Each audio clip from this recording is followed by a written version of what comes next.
Halo anak-anak, bertemu kembali bersama Miss Maria. Pada kali ini kita akan membahas tema 3, yaitu makanan sehat. Nah, kemudian kita akan belajar subtema 1, bagaimana tubuh mengolah makanan di pembelajaran 1 dan 2. Ya, pembelajaran yang pertama tentang iklan. Iklan adalah bentuk publikasi suatu aktivitas, produk, atau layanan kepada masyarakat melalui media massa dan internet, seperti koran, televisi, radio, website, dan lain-lain. Bagaimana ciri-ciri iklan? Ciri-cirinya yang pertama adalah informatif, yang kedua komunikatif, yang ketiga bahasa singkat dan padat, yang keempat adalah menarik. Ya. Iklan sendiri ada 2 macam, yaitu iklan baris dan iklan kolom. Iklan baris adalah iklan yang hanya dibuat dalam beberapa baris pada satu kolom. Kemudian iklan kolom adalah iklan yang dibuat dalam bentuk kolom. Iklan kolom dapat dilengkapi dengan gambar, simbol, atau lambang yang mendukung isi iklan. Kemudian ciri-ciri kata kunci dalam iklan. Yang pertama terdapat dalam judul iklan. Kedua, disebutkan lebih dari 1 kali. 3, tidak selamanya disebutkan dalam bentuk tulisan, tetapi bisa dengan gambar. Yang keempat, terdiri dari 1 kata atau lebih. Yang kelima, mewakili keseluruhan topik. Yang keenam, berupa kata atau kelompok kata yang bersifat khusus atau spesifik. Kemudian tujuan dari iklan itu sendiri adalah yang pertama memberitahu masyarakat, yang kedua mengajak masyarakat, yang ketiga memengaruhi masyarakat. Ya. Berikut ini struktur sebuah iklan. Dalam iklan itu ada judul. Terdapat di bagian paling atas dari teks iklan. Produk barang meletakkan nama produk di bagian teks paling atas. Kemudian yang kedua adalah nama produk. Berisi nama produk iklankan supaya masyarakat mengetahui produk apa yang ditawarkan. Kemudian yang ketiga, penjelasan tentang produk. Berisi deskripsi produk yang diiklankan seperti spesifikasi, cara mendapatkan produk yang diiklankan, kemudian alamat di mana yang memesan produk, dan nomor telepon yang dapat dihubungi. Ya. Kita masuk ke materi yang kedua. Dari iklan kita membahas sistem pencernaan hewan. Hewan, terutama hewan vertebrata, sudah memiliki organ dalam saluran pencernaan yang sempurna. Hewan vertebrata memiliki sistem pencernaan yang berbeda-beda, tergantung pada makanan, habitat, dan struktur tubuhnya. Kita bahas yang pertama, yaitu sistem pencernaan pada serangga. Kalian bisa buka buku modulnya kalian di halaman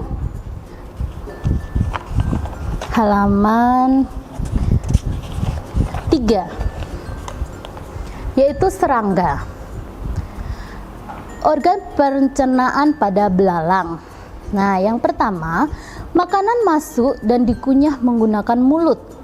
Kemudian makanan yang dikunyah masuk ke tembolok melalui kerongkongan. Tembolok adalah tempat penyimpanan sementara makanan. Kemudian makanan yang disimpan lalu masuk ke empedal atau lambung pengunyah untuk dilumat dan dihancurkan. Setelah hancur, makanan masuk ke lambung untuk dicerna oleh enzim. Lalu masuk ke usus untuk diserap sisa-sisa makanan, kemudian dibuang melalui anus. Nah, oke, sekarang akan dilanjutkan oleh Mr. Johan. Nah, di sini yang kedua kita akan mempelajari tentang pencernaan pada kata. Ya, nah di sini organ-organ pencernaan pada kata itu lumayan banyak. Ya, nah makanan itu dicerna dari mulut. Ya, dari mulut itu makanan dicerna masuk ke kerongkongan, kemudian masuk ke lambung, Nah, di lambung ini dicerna oleh enzim, ya. Kemudian dari lambung hasil-hasil pencernaan itu diserap oleh ususnya dan nanti dibuang oleh anus di kata, ya. Tapi pada kata itu bukan anus namanya kloaka, ya. Kloaka. Oke, itu pencernaan pada kata. Kemudian pencernaan pada ikan. Nah, pencernaan pada ikan ini juga hampir sama seperti pada kata. Dia makanan itu dari mulut dibawa ke kerongkongan, ya. Di kerongkongan ini dicerna, diremas-remas makanannya, kemudian diserap, ya. Kemudian makanan itu dibawa ke lambung untuk diambil, ya. Diambil oleh enzim-enzim, ya. Diambil alih oleh enzim-enzim. Kemudian dibawa ke usus buntu, ya. Kemudian ke usus, ya. Di usus halus dan usus besarnya ini, ikan itu mencerna dan menyerap makanan, ya, dan menyerap airnya juga. Kemudian baru dibuang melalui anus. Nah, ini pencernaan pada reptil, ya. Reptil ini sama juga seperti kata, ya. Dia mempunyai anus yang bernama kloaka, ya. Nah, di sini alur pencernaan pada reptil itu berawal dari mulutnya. Dari mulut langsung ke kerongkongan. Nah, habis itu dia dilanjutkan ke lambung. Ya, di lambung ini sama. Pada setiap makhluk hidup tuh pasti lambung itu membantu pencernaan dengan menggunakan enzim. Ya, kemudian dia dibawa ke usus, baru ke kloaka, seperti itu. Nah, yang kelima itu pada cacing tanah. Cacing tanah ini agak aneh sedikit, dia lurus gitu. Kita lihat kan, tapi sebenarnya di dalam badannya dia yang lurus seperti pipa itu, dia memiliki organ-organ yang hampir sama seperti kita, ya, seperti makhluk hidup yang lainnya. Yang pertama ada mulut, ya, makanan cacing itu dibawa dari mulut kemudian ke kerongkongan. Nah, di sini dia mempunyai tembolok. Tembolok itu yang digunakan untuk menyimpan sementara. Nah, kemudian ada empedal. Dari empedal cacing ini dia membawa makanan itu ke usus dan akhirnya ke ujung tubuhnya itu ada anus, ya. Kemudian pencernaan pada aves. Aves ini burung-burungan, ya. Ayam, burung dara, burung merak, ya. Itu sama pencernaannya seperti ini. Dia makanan itu diolah menggunakan paruhnya, dicotot gitu. Baru dibawa ke kerongkongan. Nah, kemudian ke tembolok, ya. Baru ke usus kecil. Nah, tapi di sini dia melewati empedal juga. Di empedal ini dia dicerna oleh enzim makanan-makanannya, ya. Baru dia ke usus kecil untuk diserap makanannya, sari-sarinya, atau diserap zat-zat yang masih berguna oleh tubuh. Baru ke usus besar dia penyerap air dan ke kloaka atau anusnya untuk dibuang dalam bentuk feses, ya. Nah, ini hewan ruminasia, ya. Hewan ruminasia itu adalah sapi. Kenapa disebut ruminasia? Ruminasia itu artinya dia mengunyah atau mengolah makanan sebanyak 2 kali, ya, atau biasanya disebut memamah biak. Nah, di sini kita lihat yang hijaunya itu dulu. Ya, dia dari mulut, sapi itu makan dari mulut dibawa ke rumen, ya, dibawa ke rumen. Habis dari rumen itu perut besarnya sapi, baru dibawa ke retikulum. Lihat garis hijaunya tuh, dibawa ke retikulum, ya. Dari retikulum baru dikeluarin lagi ke kerongkongan lagi. Nah, ke kerongkongan lagi, kemudian balik dikunyah di sini di mulutnya, dikunyah gitu. Terus dia ikutin ini. Kita lihat yang warna biru. Dia lewat kerongkongan lagi, ya, makanannya lewat kerongkongan ke omasum, ya. Habis dari omasum, dia itu masuk ke abomasum, baru nanti dia ke usus. Nah, ini ususnya sapi nih. Ini ususnya sapi, dia jalan ke sini, diserap makanannya, diserap airnya dari makanan itu, baru nanti dibuang ke anusnya sapi ya. Ingat, hewan sapi itu disebut hewan ruminasia, artinya hewan yang mencerna makanan 2 kali.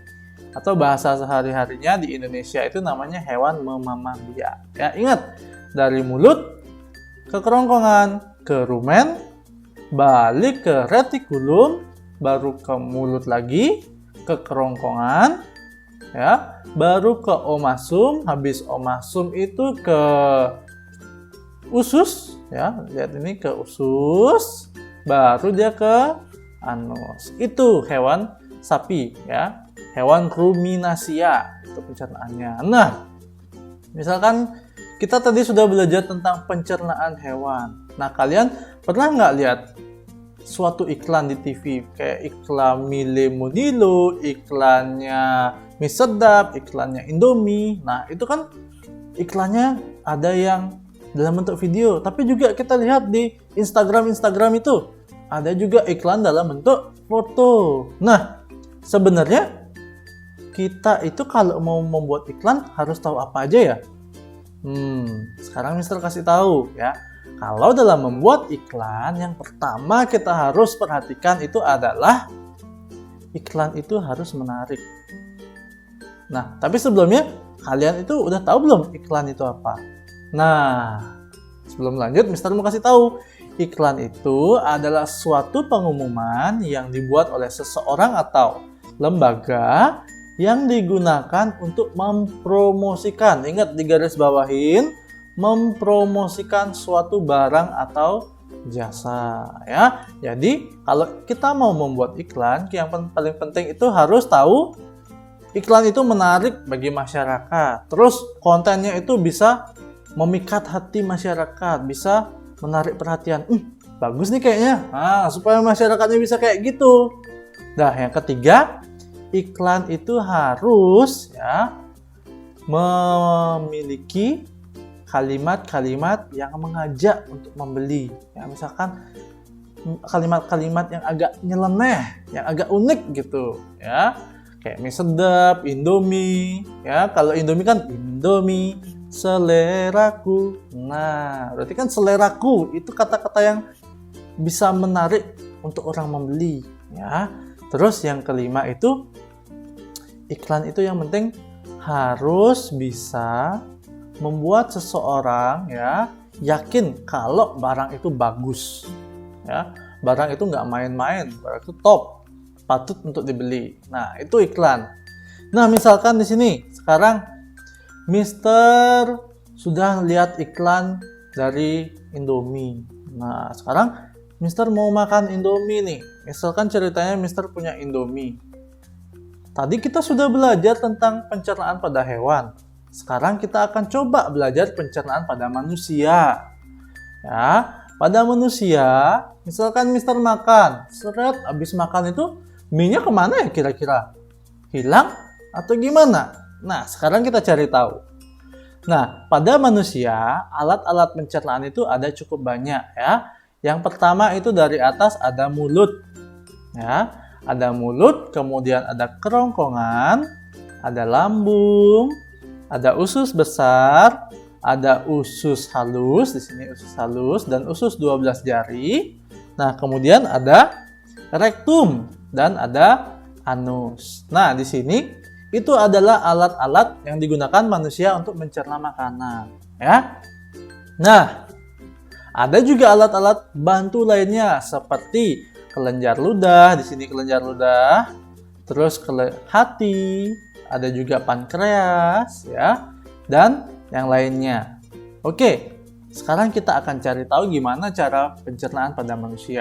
Nah, sekarang Mr. Johan akan kasih tahu gimana sih kalau pencernaan di dalam tubuh manusia. Nah, yang pertama, kan tadi Mr. bilang Mr. makan mie, ya. Mie itu Mr. masukkan ke dalam mulut. Nah, berarti awal pencernaan manusia itu ada pada mulut. Nah, di mulut itu makanan dikoyak atau dihaluskan oleh gigi-gigi kita, ya. Dihaluskan oleh gigi-gigi yang ada di sini. Terus supaya dia bisa masuk ke kerongkongan, ya, dibantu oleh air ludah. Ingat, dibantu oleh air ludah. Air ludah itu berisi enzim-enzim, ya. Nanti kalian belajar ada enzim amilase namanya di ludah. Nah, komponen-komponen itu adalah komponen yang membantu pencernaan manusia di dalam mulut. Kemudian setelah dari mulut, makanan itu masuk ke dalam kerongkongan. Nah, kan kerongkongan itu sempit ya. Gimana sih caranya makanan itu bisa lewat gitu langsung ke sini, ke mana namanya, ke lambung? Nah, kerongkongan atau biasa disebut dalam bahasa ilmiah itu esofagus, dia memiliki suatu gerakan. Oh, bukan gerak TikTok ya. Suatu gerakan, itu gerakannya namanya gerak peristaltik. Ya, di sini gerak peristaltik. Ya, di sini Mister kasih. Ya, gerak peristaltik. Ya, di sini gerak peristaltik itu adalah gerakan meremas-remas dinding kerongkongan supaya makanan itu bisa masuk ke dalam lambung. Jadi diremas, remas, makanya masuk ke dalam lambung dia. Nah, di lambung, tahu nggak? Di lambung itu makanan dicerna oleh enzim-enzim.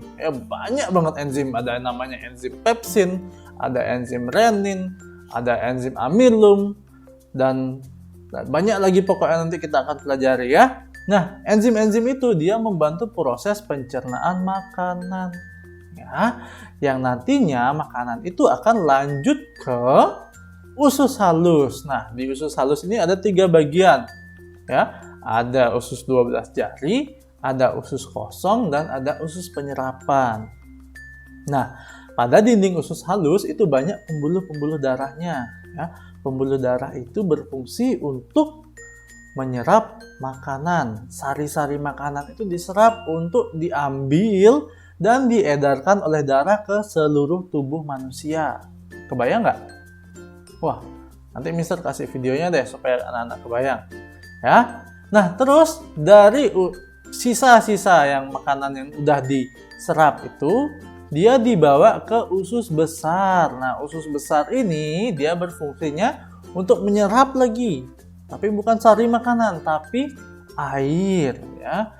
Air yang bisa digunakan oleh tubuh, ya. Itu airnya itu diserap oleh usus besar, ya. Nanti di dalam usus besar itu juga terjadi pembusukan sisa-sisa makanan. Nah, di sini dibantu oleh beberapa bakteri, ya. Nah, sisa makanan yang udah busuk itu nanti dia dikeluarin oleh anus dalam bentuk feses atau tinja. Nah, seperti itu ya pencernaan manusia. Kita ulangin lagi, kita breakdown lagi ya.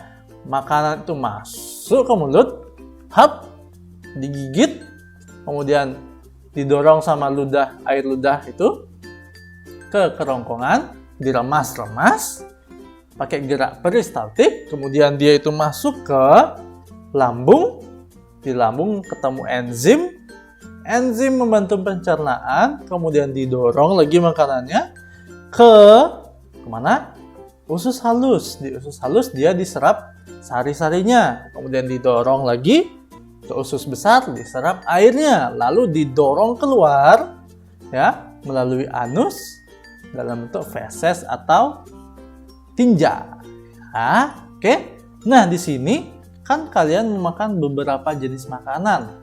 Di sini Mister punya 2 jenis makanan, ya. Jenis makanan itu dibedakan menjadi 2. Ada makanan yang mudah dicerna oleh tubuh dan makanan yang kurang, ya, atau tidak mudah dicerna oleh tubuh. Kalau makanan yang dicerna oleh tubuh itu ciri-cirinya dia memiliki protein rendah, terus memiliki serat yang rendah, ya. Terus kalau misalkan buah itu dia tidak mengandung asam yang tinggi. Nah, dan yang terakhir sayuran matang itu juga ternyata dia mudah dicerna oleh tubuh kita. Nah, tapi sebaliknya ada makanan yang tidak mudah dicerna seperti daging sapi, daging-daging yang berwarna merah, kemudian sayur atau buah-buahan mentah, ya. Kemudian makanan pedas atau berbumbu kuat. Nah, contohnya kalau yang suka makan mie samyang tuh pedas banget. Terus makanan manis, ya.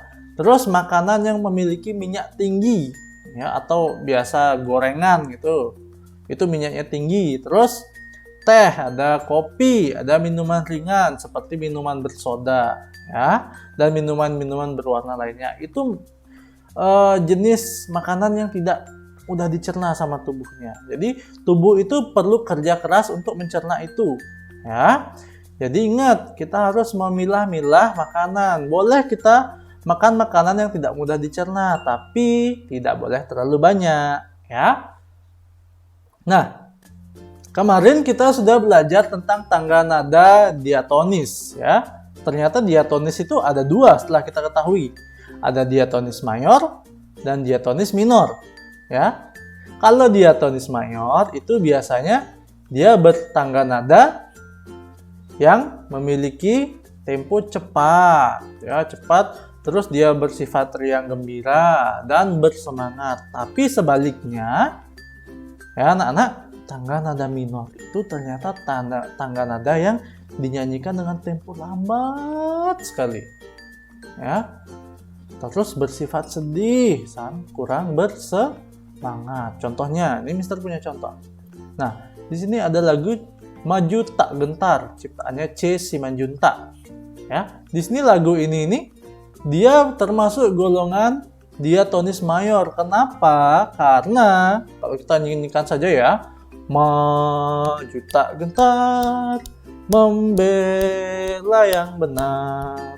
Nah, dari situ aja kita udah kelihatan kalau dia ini semangat banget nyanyiinnya. Hentakannya itu seperti ini. 1, 2, 3, 4. 1, 2, 3, 4. Berarti dia bersemangat itu menyanyinya. Namanya aja maju tak gentar. Berarti harus semangat, ya. Kemudian temponya juga cepat. Nah, kemudian Mister punya contoh lagi. Ada lagu syukur. Sini lagu syukur tuh termasuk lagu yang bertangga nada diatonis minor. Karena dia dinyanyikan dengan syahdu, dengan tempo yang pelan, ya. Itu lagu syukur. Nah, anak-anak, kita sudah tiba di penghujung video ini. Sekarang kita ulang dari awal. Kita sudah belajar pencernaan hewan, kita sudah belajar pencernaan manusia, kita belajar iklan, kita belajar apalagi itu namanya jenis-jenis makanan, dan kita sudah belajar tangga nada mayor dan minor. Nah, sekarang ada tugas untuk anak-anak. Tadi kan Mr. Johan sudah kasih penjelasan tentang tangga nada diatonis mayor dan minor. Coba nyanyikan satu saja antara diatonis mayor dan diatonis minor. Itu anak-anak boleh, ya, boleh anak-anak pakai alat musik kalau punya, atau kalau bisa mainin, itu dinyanyikan satu bait saja, ya. Nanti dikirimkan ke Mr. Johan dan ke Miss Maria. Oke, sekian video dari Mister. Nanti kita berjumpa di pembelajaran video lainnya. Sampai jumpa.